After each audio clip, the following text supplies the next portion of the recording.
el tema de este día, el sorprendente amor de Dios que me salvó. El sorprendente amor de Dios que me salvó. Espíritu Santo, dame el denuedo en esta mañana para que pueda transmitir el mensaje a los corazones de cada uno de nosotros. Y nuevamente escucharemos lo que ya hemos sabido desde antes, pero que entre en lo profundo, que el Espíritu lleve a lo profundo esta palabra de tu ser, de tu espíritu, para que provoque y produzca resultados grandes de gratitud, que produzca resultados grandes de reconocimiento y la adoración en tu corazón sea una realidad, para que tengas relaciones muy profundas con el Creador, con tu Padre, con el Dios eterno, y te revele propósito y destino para ti y para los tuyos. En el nombre de Jesús. Gracias, Señor. Amén. Bueno, tenemos que partir de unas premisas, ¿verdad? O algo primordial que tenemos que entender. Toda la humanidad está en pecado por causa de lo que sucedió en el huerto del Edén en los inicios de la humanidad. Todos caímos en pecado. Dice la Escritura que por la desobediencia de Adán, todos fuimos constituidos pecadores. Y ahí comenzó el tiempo del hombre. En el Génesis 1 y 2 no se define bien si había tiempo para el hombre o no. Dios no habla acerca del tiempo y el destino de Adán con respecto al tiempo, sino que sencillamente le dice, te vas a multiplicar y vas a producir esta naturaleza en otros y serás de bendición para tu descendencia. Y todo eso era un principio que está marcando ahí Dios en Adán, el principio de representación. Todos nosotros representamos a una generación. Tus hijos, ¿verdad? Tienen un destino. Lo que tú decidas o no decidas va a afectar el destino de ellos. Entonces Adán tenía en sus manos el destino de la humanidad y él decidió mal, ¿verdad? Y entonces por la desobediencia de uno, nos dice Romanos 5, volvemos al punto, la revelación que recibe Pablo, ¿verdad? Y entonces dice en Romanos 5:12 que por la desobediencia de uno muchos fueron constituidos pecadores y por el pecado entró la muerte y comenzó el reloj a contar. Tic, tic, tic, tic, tic. Ándale, y tus días están contados, ¿verdad? Y lo celebramos cada año, ¿no? Cada año, el 8 de enero, por ejemplo, por decir una fecha así al azar, ¿verdad? Entonces, cada año vas celebrando tu cumpleaños, ¿verdad? Pero de repente, o sea, cuando estás chavo dices, ya cumplí 20, ya cumplí 25, ya cumplí 35, ya cumplí 40, ya voy cerca del sexto piso. Y entonces empiezas a reflexionar, ¿verdad? Sobre el tiempo, qué tanto se ha aprovechado el tiempo. Entonces, todo eso fue afectación de la desobediencia de Adán. Hemos sido afectados y empezó el tiempo en la dimensión natural, comenzó a contar el tiempo para los hombres, ¿verdad? Pero no así en la eternidad. Entonces nosotros debemos de cambiar nuestra perspectiva de qué vamos a hacer en la eternidad, porque tus decisiones de ahorita van a definir tu eternidad.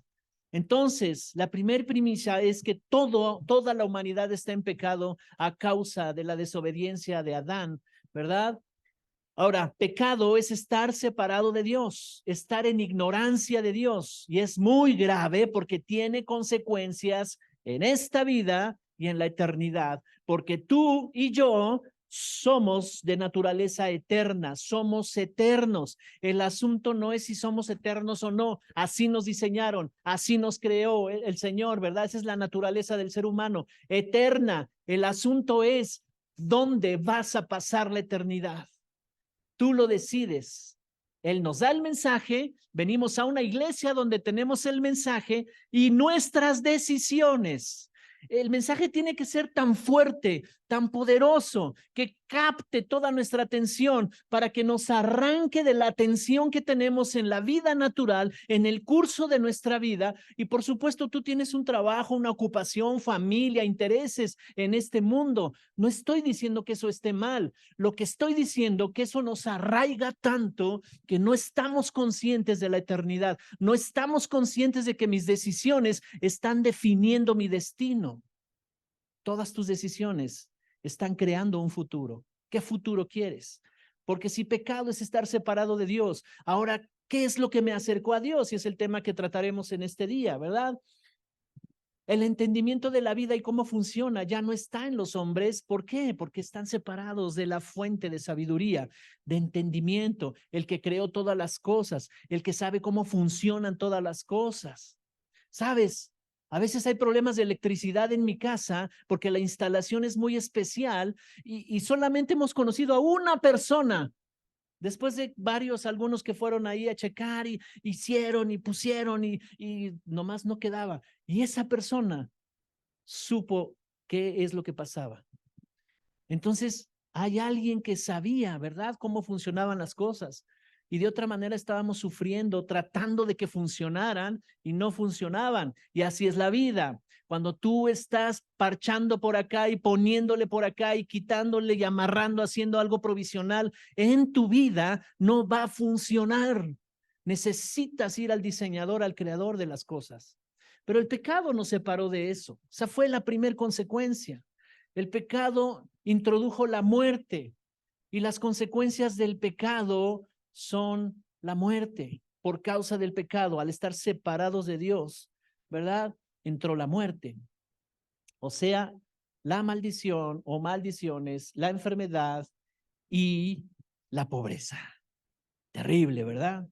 Entonces comienza la corrupción, el hombre está ajeno a Dios, ya no lo conoce, siente vergüenza, se quiere esconder de Dios, ya se siente vergüenza porque está desnudo, empieza una manera de pensar completamente diferente. Y Dios le dice a Adán, ¿quién te enseñó todo eso? Pero así está la humanidad, alejada, extraviada, en tinieblas. El pecado es muy grave. Di conmigo, el pecado es grave. Gravísimo. Maldiciones, enfermedad, pobreza, empiezan a golpear al ser humano. Y sabes, el ser humano en este tiempo está tan enfocado en las cosas de este mundo. Y quiero repetirlo para ser muy puntual en esto. No estoy diciendo que esté mal. Hay que ser excelente en lo que haces. Un buen profesionista, a lo que tú te dediques, hazlo bien, sé excelente. Invierte bien tus recursos. El dinero que ganas, inviértelo correctamente, pero conéctate con Dios para que sepas las decisiones que te están impulsando a tu eternidad con Dios. Porque sabes, aún ya en la eternidad con Dios, aún ya en el cielo hay recompensas. Y estaremos hablando de esas cosas. Hay recompensas. El pecado es terrible. El pecado introdujo la muerte. Las maldiciones se pasaron de generación en generación. Mis antepasados nunca se enteraron de esto. Hasta donde yo tengo entendimiento, hasta donde me reveló el Espíritu Santo, en mis antepasados no hubo uno solo que se hubiera levantado para confesar a Jesucristo como Señor y Salvador. No hubo uno solo que dijera, oh, Cristo es mi Salvador, ni uno solo, hasta mi generación. ¿Te imaginas la carga generacional que viene de generación en generación, de maldad, de ocultismo, de alcoholismo, de un montón de cosas que pasaron en mis antepasados? Brujería, ese tipo de cosas. Todo eso, el peso de todo eso. En el momento en que yo volteo a ver a Cristo, en el momento en que intercambio esa vida que Él me da, entonces todo eso se va. Amén. Así que los vacíos del corazón. Si alguien muere en sus pecados, quedará separado por toda la eternidad de Dios. Y eso es terrible porque quedará con desolación, quedará con profundos y terribles vacíos en su corazón y un dolor multiplicado que nunca se terminará. Y la Biblia le llama el infierno. Es grave el pecado, es grave. No debemos tomarlo a la ligera nuestra vida aquí y las decisiones que estamos tomando. Cuando tú decides bien, entonces, sabes, la gracia del Señor está sobre ti. La única manera de disfrutar esta vida es caminando con Dios, porque va a haber conflicto, va a haber situaciones, va a haber problemas, va a haber todas las cosas que le suceden a los no creyentes, también le suceden a los hijos de Dios, también pueden enfrentar toda clase de cosas. La diferencia es qué decisiones estás tomando con tu fe.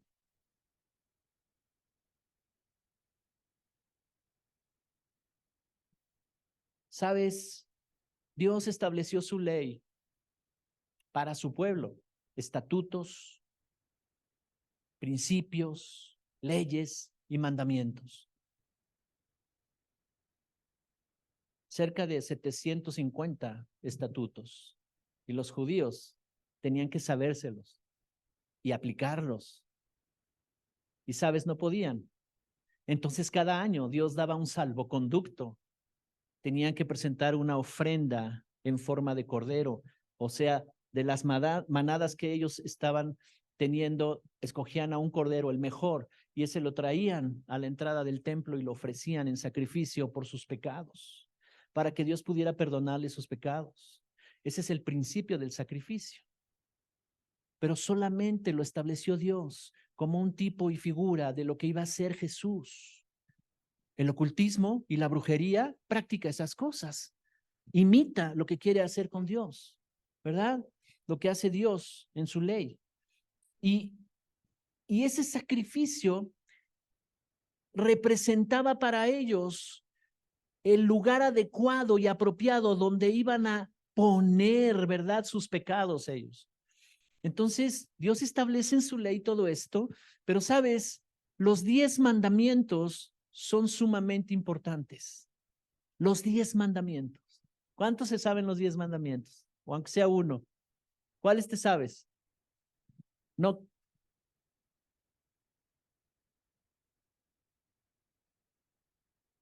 Los 10 mandamientos de Éxodo 20. Honrarás a tu padre, esa es una, y a tu madre, ¿ok? No matarás, no robarás, no mentirás, no codiciarás, ¿verdad? Ni la casa, ni la mujer, ni nada de tu prójimo. Ok. Ahora, ¿alguien ha mentido alguna vez? Un mandamiento, tache. ¿Alguna vez alguien robó algo? Tomaste el monedero de tu mamá, te quedaste con el cambio, te llevaste al baile a tu hermano mayor.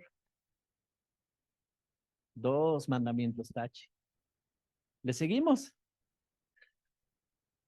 Ok, ¿cómo te pone eso delante de Dios? Pecador. ¿Y cuál es la consecuencia de eso? ¿A dónde te vas a ir? ¿Al cielo? ¿Estás consciente de eso? Sí. ¿Y por qué sigues mintiendo? Y no estamos conscientes de eso. ¿Me estoy explicando? ¿Sabes? Los mandamientos no fueron anulados. Jesús dijo, yo no vine a anular nada de la ley. Es más, ustedes escucharon que fue dicho, no matarás. Y yo te digo que cualquiera que habla mal de su hermano, culpable de homicidio es. O sea, Jesús eleva el mandamiento a algo inalcanzable con esta naturaleza. No se puede. Por eso te manda a que perdones a tus enemigos y los ames. Porque si tú hablas mal, estás quebrantando un mandamiento de Dios y entonces estás definiendo la eternidad. Tremendo, ¿verdad? Ahora, está la gracia y de eso hablaremos. No va a haber tiempo para hablar hoy. Este tema es más profundo que eso. Quiero sentar las bases de lo que vamos a hablar acerca de la salvación. Así que por un tiempo se cubrían los pecados y vamos a entrar a la Biblia, Juan capítulo 1, verso 29. Pero antes de leer eso, quiero decirte lo que pasaba en el Antiguo Testamento. Y en Levítico, Dios le da sus leyes a los judíos y la ley se dividía en 3 ramas importantes. Una era toda la serie de estatutos de las leyes civiles. Cómo se deberían de comportar como nación. Ellos iban a entrar a una tierra prometida y deberían de tener una constitución. que regulara, ¿verdad? Todas las cuestiones, economía, cómo iban a vivir, cómo se iban a gobernar, eran las leyes civiles, todos los estatutos que están ahí, ¿verdad? En la ley judía. La segunda rama o columna eran las leyes morales. Las leyes morales hablaban de los mandamientos y cómo tenían ellos que comportarse y cuál iba a ser su conducta en cuanto a las relaciones, ¿verdad? No le robes, no desees sus cosas ni a su mujer, no lo mates, ¿verdad? Entonces eran las leyes morales que Dios estableció y hace mucho énfasis en 10 de ellas, los mandamientos. El principio de honra a tu padre y a tu madre es impresionante, es muy importante.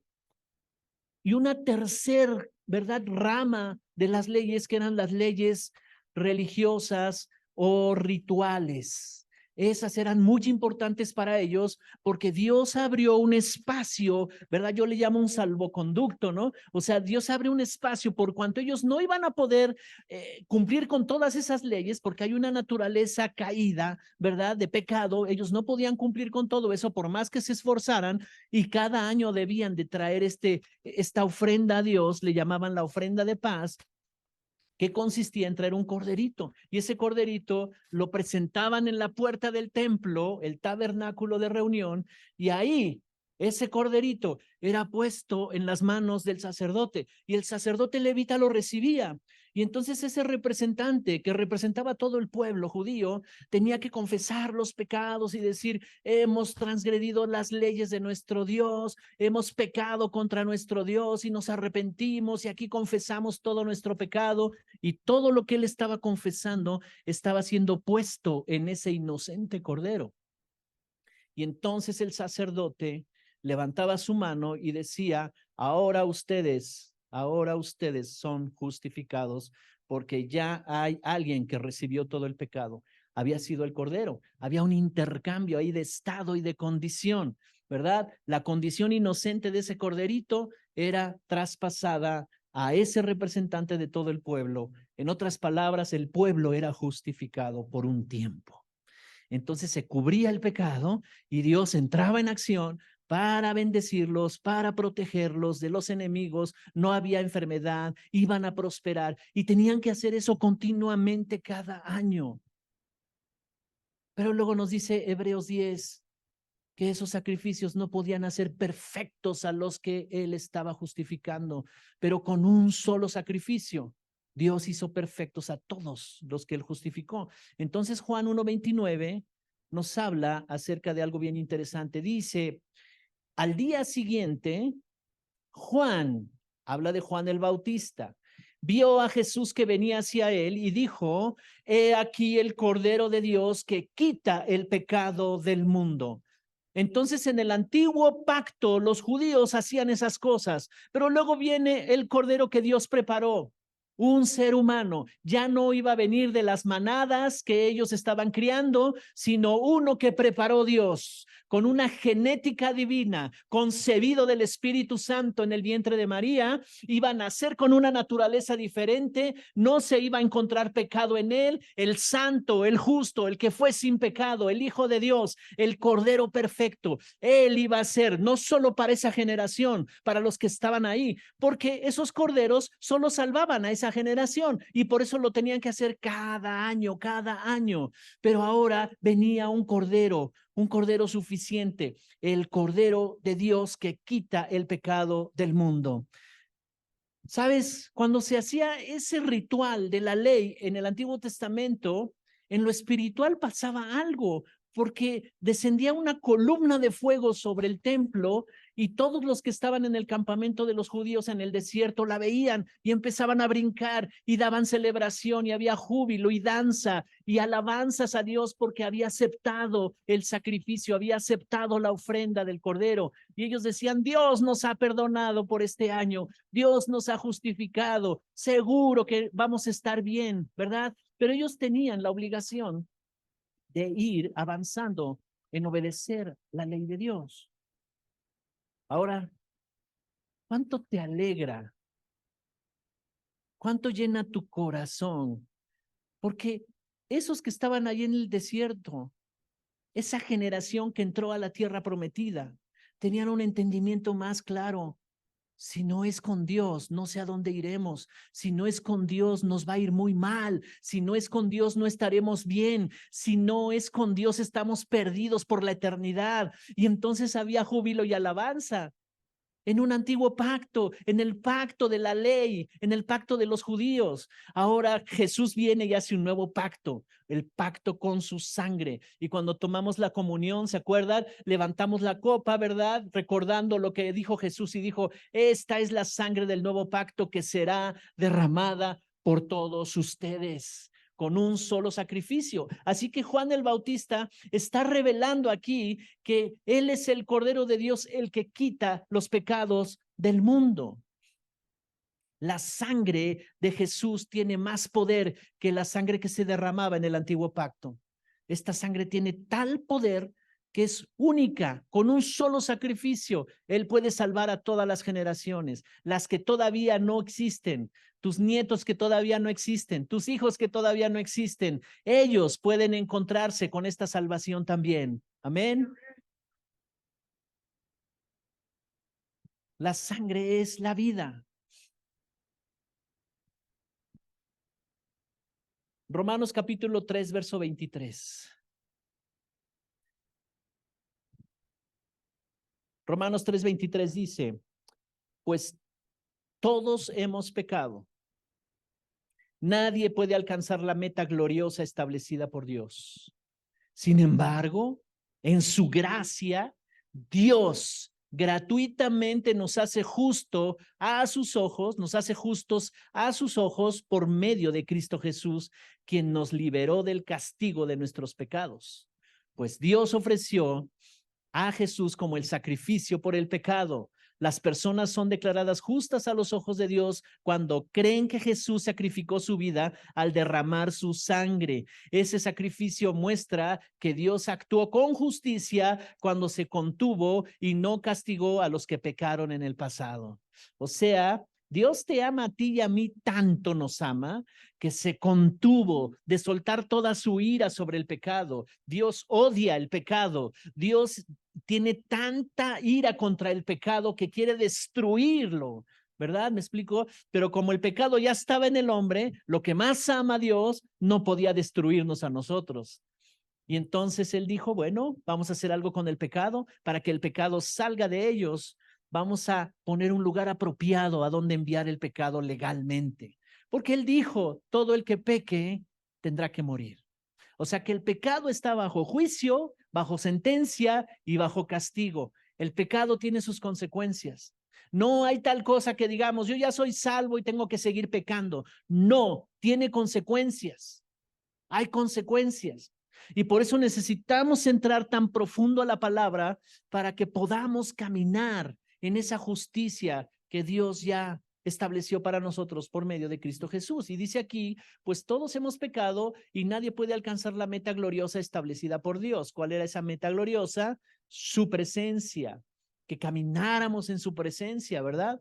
Sin embargo, en su gracia, Dios gratuitamente nos hace justos a sus ojos por medio de Cristo Jesús. O sea, justicia.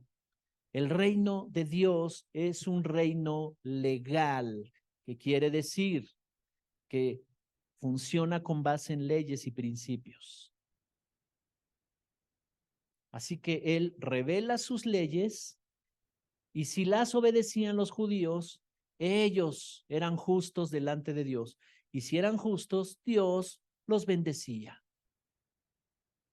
Para Dios, justicia es obediencia. Ahora nosotros en el nuevo pacto tenemos la justicia de Cristo Jesús. Él nos dio su justicia. En ese intercambio, todo lo que Él es, todo lo que Él tiene y todo lo que Él puede hacer, me fue impartido a mí. Por eso dice la Escritura que en la cruz del Calvario Dios puso todos nuestros pecados. Voy a seguir porque hay más textos que quiero mencionarles. Sin embargo, en su gracia, Dios gratuitamente nos hace justos a sus ojos por medio de Cristo Jesús.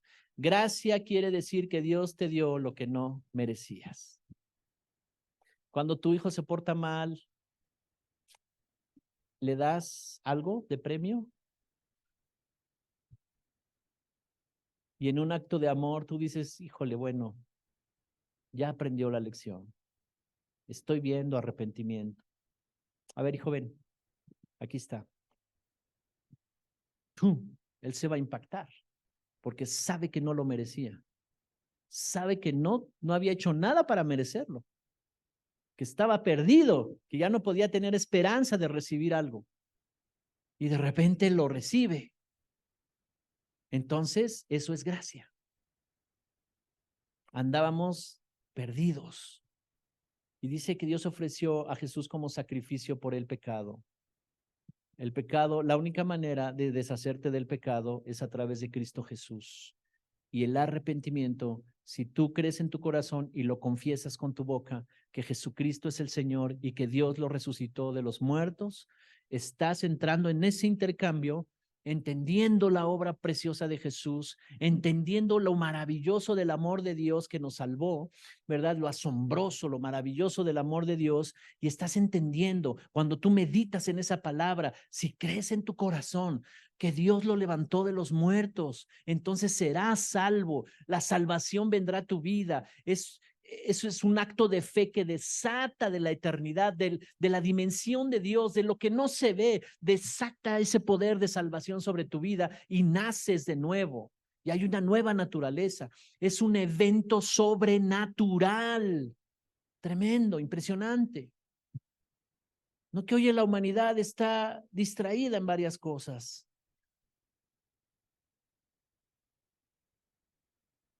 La meta gloriosa de la vida eterna, una eternidad en su presencia. Ven conmigo a Isaías 53. Algunos teólogos dicen que este fue el evangelio profetizado, el evangelio de Jesús profetizado 700 años antes de que naciera Jesús. Isaías 53, versos 4 y 5. Dice, ciertamente, Él llevó nuestras enfermedades y sufrió nuestros dolores. Nosotros lo tuvimos por azotado, como herido por Dios y afligido. Pero Él fue herido por nuestras transgresiones, molido por nuestros pecados. El castigo que nos trajo paz fue sobre Él, y por sus heridas fuimos nosotros sanados. En un video que estaba viendo, estaban haciendo preguntas a estudiantes en una universidad y estaban hablando de este tema. Y les estaban preguntando acerca del pecado y si sabían lo que había hecho Jesús por el pecado. Entonces le hacen una pregunta a un joven y le dicen, ¿tú sabes por qué Jesús fue crucificado en la cruz? Y ese joven contestó, es que Jesús había pecado, se portó muy mal.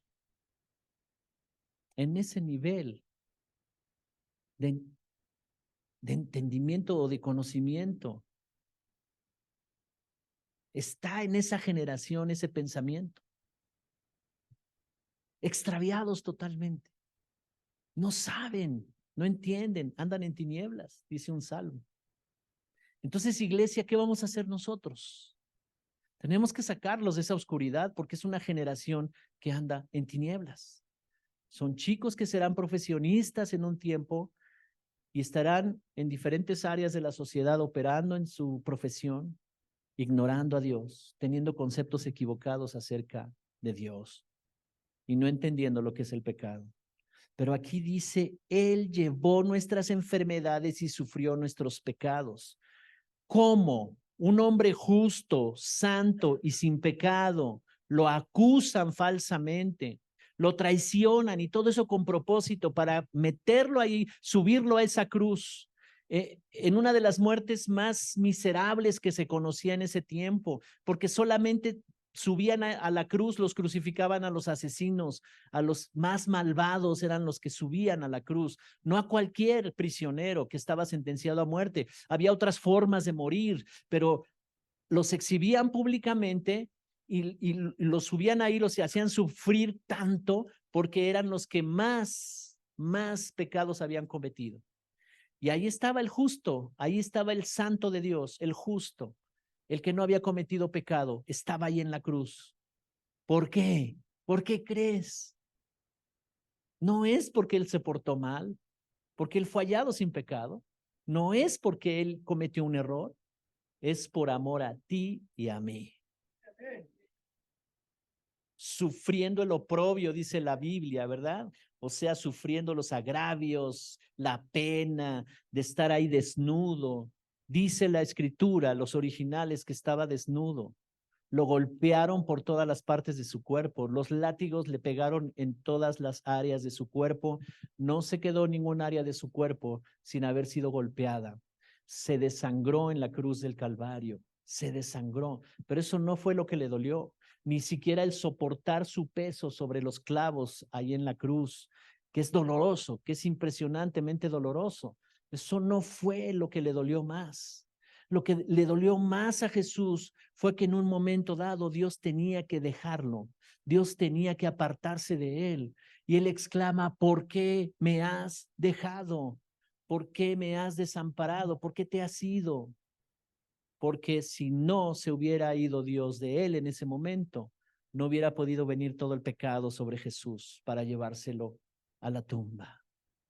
Ese es el acto más doloroso que Jesús vivió. ¿Por qué me has desamparado? Dios tenía que alejarse de él, porque no puede estar Dios y todo el pecado de la humanidad al mismo tiempo. Él se tuvo que alejar para que viniera todo el pecado sobre Jesús. Nuestras mentiras, nuestras enfermedades, nuestros dolores, cuando te maltrataron, cuando te humillaron, cuando te golpearon, cuando te violentaron, cuando tú hiciste cosas indebidas, todo lo injusto que te trató la vida estaba viniendo sobre Jesús en ese momento. Ese fue el momento más impresionante de salvación de toda la humanidad, y es lo que quiere Dios revelar a los corazones de cada uno de nosotros. Todo ese sufrimiento, lo injusto que fue la vida contigo cuando niño, los golpes, la violencia, los abusos, todas esas cosas estaban siendo puestas y sus consecuencias en Jesús para el tiempo señalado por el Padre, para cuando tú te encontraras con Él y tuvieras ese encuentro, fueras completamente libre y la salvación te hiciera libre. Amén. Dice aquí que se llevó nuestras enfermedades y que sufrió nuestros dolores. Y la historia dice: pobre hombre, lo tuvieron por azotado, como herido por Dios y afligido, pero él fue herido por nuestras transgresiones y molido por nuestros pecados. Y si alguien hoy tiene paz en su vida, fue producto del castigo que recibió Jesús. Cuando yo veo esto, es impactante. Y es mi oración que Dios te lo revele a lo profundo de tu corazón, para que podamos entender la obra completa, para que gratitud esté fluyendo todo el tiempo en tu vida, estés consciente, para que estés consciente de todo lo que te rodea, para que estés consciente de la familia que tienes, estés consciente que no te ha pasado algo grave, algo más allá, que Dios te rescató de la muerte, que estés consciente de eso. Romanos 5, 8 al 9. Romanos 5, 8 dice: pero Dios demuestra su amor para con nosotros, en que siendo aún pecadores, Cristo murió por nosotros. Luego, siendo ya justificados por su sangre, cuanto más por medio de él seremos salvos de la ira. La sentencia por el pecado, el castigo por esas situaciones ya no vendrán sobre ti, sobre mí. ¿Por qué? Porque dice aquí que Dios mostró su amor para con nosotros, que aún siendo pecadores, murió por nosotros. Amén. Así que el amor de Dios, el asombroso, el sorprendente amor de Dios que nos salvó. Y decía la pastora hace rato en una oración, que el Señor nos revele el amor, la profundidad, la altura, la anchura del amor de Dios. Porque, sabes, ahí se acaba toda controversia, ahí se termina todo. Ahí dejas de juzgar a los demás, dejas de ver los errores de los demás. ¿Por qué? Porque entiendes que Dios te rescató de ahí mismo. Y entonces ahora te interesa que no anden los demás en eso. Su sangre es la evidencia que nos dice la Escritura que se llevó nuestra vida pasada. Es muy sencillo. Él hizo un intercambio con nosotros. Sucedió hace 2000 años, allá en Medio Oriente, a las afueras, en el Monte Calvario, a las afueras de la ciudad.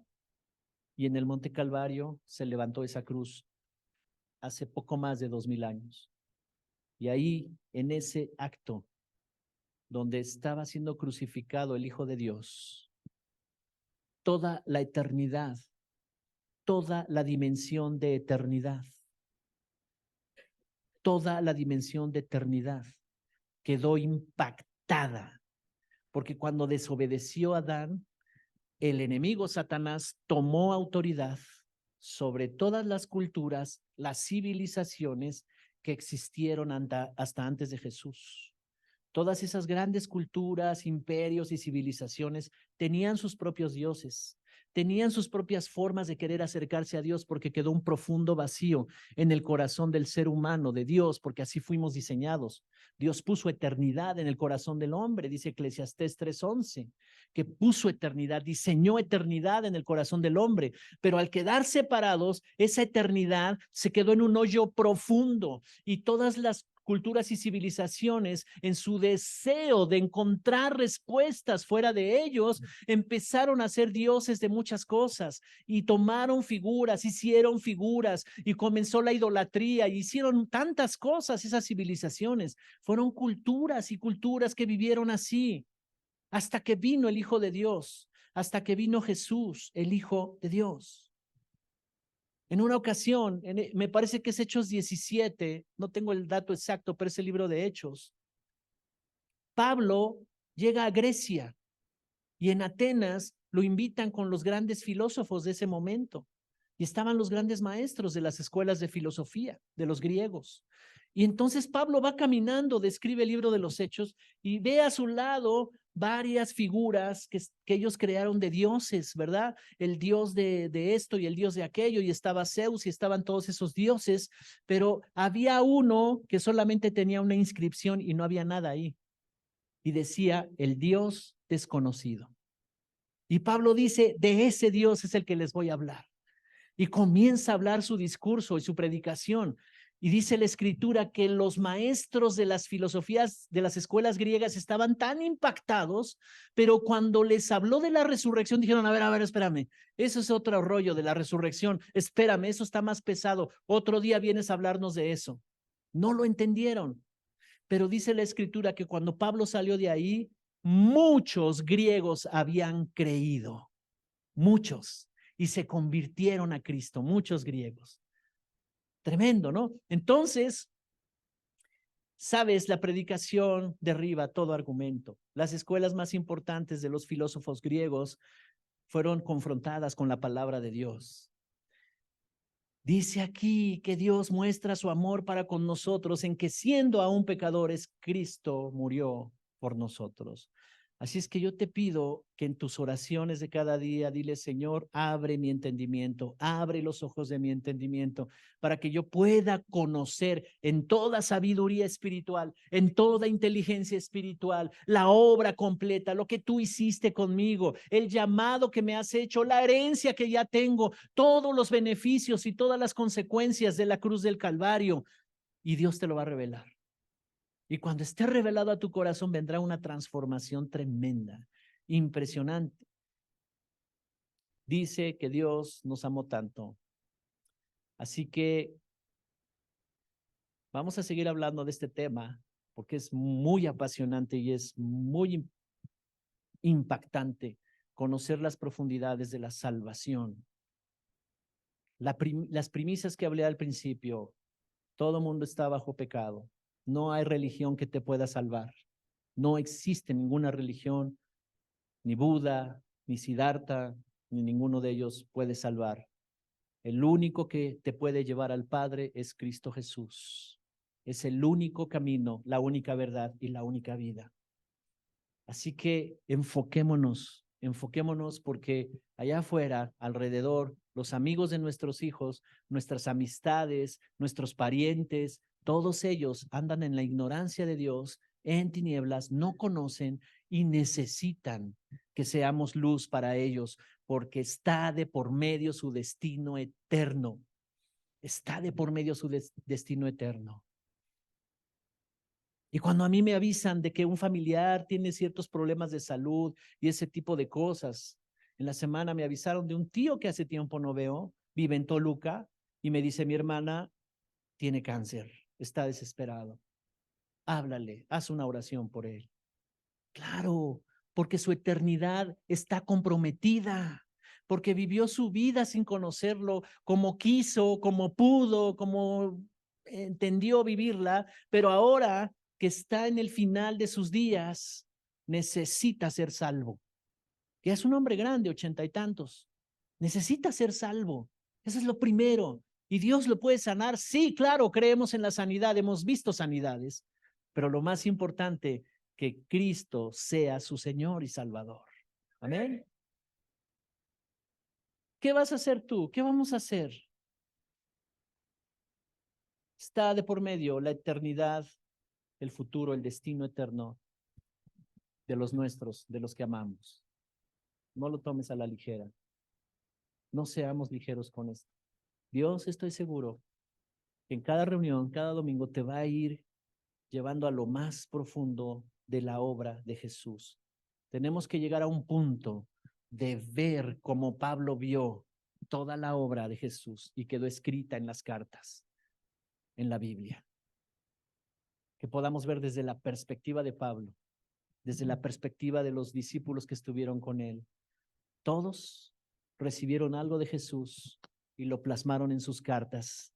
Y ahí están disponibles. Han viajado en el tiempo, sobrevivieron muchas guerras, sobrevivieron todo ese tiempo, ¿verdad? De que solamente la iglesia católica podía tener acceso a la Biblia, hasta que se manifestó un hombre llamado Lutero y vinieron sus reformas y se abrió Europa, ¿verdad? A la Biblia. Pero en toda esa época del oscurantismo estaba velado, estaba penado. Cualquiera que fuera descubierto con una Biblia era sentenciado a muerte.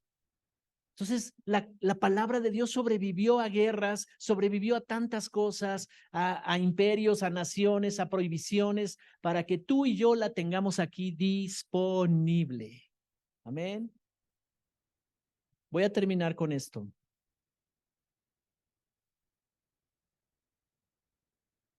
Hay un ministerio que viajó a China. En China hay una iglesia. Hay una iglesia, ¿cómo le llaman ellos? Como está prohibido, clandestina, esa es la palabra que usan. Y entonces este pastor estaba ministrando a 22 líderes chinos y está hablando con ellos y les hace una pregunta y les dice, ¿quién de ustedes ha estado en prisión por causa del evangelio? Y 20 levantaron la mano, solo 2 de ellos no. O sea, 20 ya habían estado en prisión. Y entonces eso le impactó. Y bueno, dice, bueno, quiero dejarles un mensaje que los motive a seguir adelante, porque eran los líderes de la iglesia clandestina. Y entonces le dice al líder principal, oye, a ver, ¿cuántos componen la iglesia? Y dice, bueno, de los que estamos aquí, lidereamos a tanta gente, son unos 22 millones de personas. ¿Cómo? Esos que estaban ahí en ese salón representaban a 22 millones de personas. ¿Te das cuenta en un sistema como China, tan difícil que es predicar el evangelio? Y el evangelio se ha abierto paso en la iglesia clandestina de 20 millones que conforman la iglesia. Y luego empieza a dar su enseñanza y dice, bueno, pues vamos a la Biblia en segunda de Pedro, y se da cuenta que una mujer no tenía Biblia y empieza a decir que sí y comienza a abrir su boca como siguiendo lo que estaba hablando, y él se inquietó mucho que al final le dice, oiga, quiero preguntarle algo, ¿usted no tenía una Biblia? No. ¿Y cómo es que estaba siguiendo la escritura? Es que me la sé de memoria. ¿Cómo? Es que he estado mucho tiempo en prisión y allí la única manera de sobrevivir es memorizar la palabra de Dios. ¿Pero cómo le hacía? Pues en papelitos. Pero no podía tener ni papelitos. No, yo la tenía que leer, la tenía que memorizar, aprender rápidamente y tragarme el papel. Porque si no me moría, me mataban. Y él se quedó tan impactado. Entonces, ya cuando se iba, le dice el líder principal, oiga, ore por nosotros para lo que está en América, lo que Dios les ha dado allá en América, lo que tienen allá, venga a nosotros también. Y entonces él se impactó y dijo, no, no voy a hacer eso.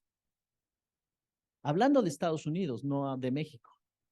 Dice, ¿sabe una cosa? Y les empieza a decir, ustedes aquí tienen que memorizar la palabra de Dios. La leen todos los días para memorizarla y practicarla y memorizarla y practicarla.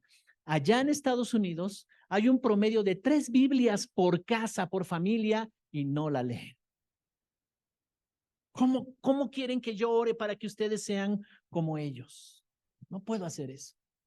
¿Sabes? Les dice, esas personas que están ahí tuvieron que caminar 3 horas y media desde la montaña para llegar a este lugar, caminando 3 horas y media. Allá en mi país, si alguien tiene que manejar más de 40 minutos, ya se le hace muy lejos y no va a la iglesia. ¿Cómo quieren que ore para que sean como ellos? Y le empieza a decir varias cosas, ¿no? Que yo me quedo pensando, de veras, la comodidad nos puede alejar de la eternidad. La comodidad nos puede distraer si no estamos enfocados. Entonces, dice, pues yo voy a orar para que tengamos lo que ustedes tienen, ese anhelo, ese profundo deseo. Porque ya me dolió el pie tantito, el dedo chiquito del dedo, del pie chiquito, del no sé qué, ya no voy a la iglesia. ¿Cómo? ¿Qué tanta está tu pasión y tu entendimiento? Cuando tú le muestras prioridades a Dios, Él dice, este viene en serio conmigo. Cuando empieza a ver tu corazón, que tomas decisiones, porque entendiste tu salvación, porque entendiste quién eres, porque estás entendiendo quién eres y quién es tu Salvador. Y no estás tomando las cosas superficial y a la ligera. Entonces Dios comienza a hacer compromisos fuertes contigo.